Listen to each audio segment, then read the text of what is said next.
Georgia State's head coach, Shawn Elliott, is resigning from his head coaching position. Now, he didn't resign from being the head coach at Georgia State to go take a head coaching job somewhere else or to be the head coach of another G5 job or for an NFL job. He resigned from his head coaching position at Georgia State to be South Carolina's run game coordinator. Now, Shawn Elliott has familiarity with South Carolina. He coached there for a number of years. Going back there, it sounds like he'll also be involved in coaching the tight ends. This wasn't a thing where, like, Georgia State was just in a bad spot. Like, Georgia State won their bowl game last year. Now, I understand you're not winning the college football playoff or competing for national championships at Georgia State, but, like, still, it wasn't like Georgia State was just absolutely down bad when it came to what they had on the field. Now, Matt Berry from ESPN actually quoted the report from Gamecock Central, who is the On3 South Carolina site, the On3 South Carolina Twitter account, rather, and he quoted the tweet and said, quoted the tweet announcing Shawn Elliott was leaving for South Carolina. And he said, spoke to Coach Elliott at the Senior Bowl. He told me NIL challenges and player retention at Georgia State was going to get worse in this new era of college football. It's where we are right now, y'all.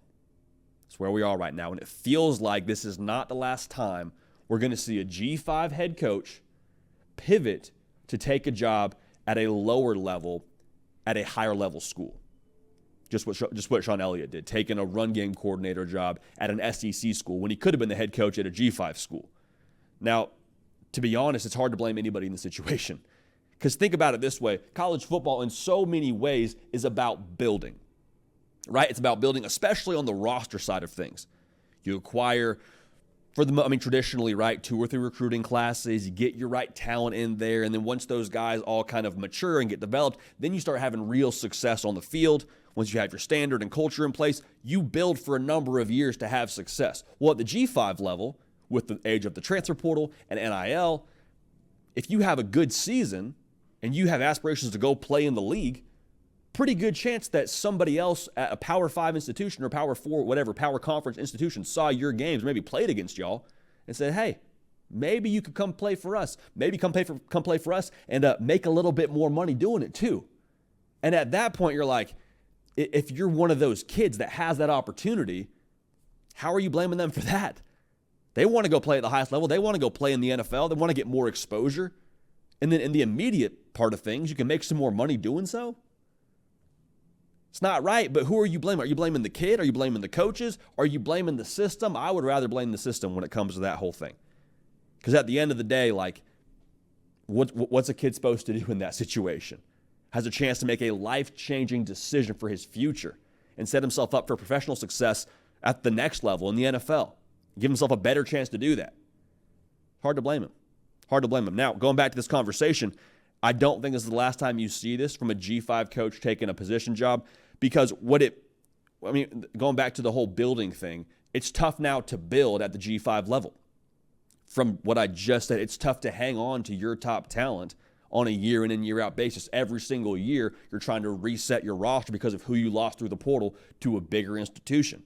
And so if you want to be a head coach, which I would imagine most coaches in college football have aspirations of eventually being a Power 5 head coach or being a Power Conference head coach, the route going from G5 head coach to Power Conference head coach, I don't think it's finished, but I do think it's starting to trend in another direction where that's not the most attractive way to do it.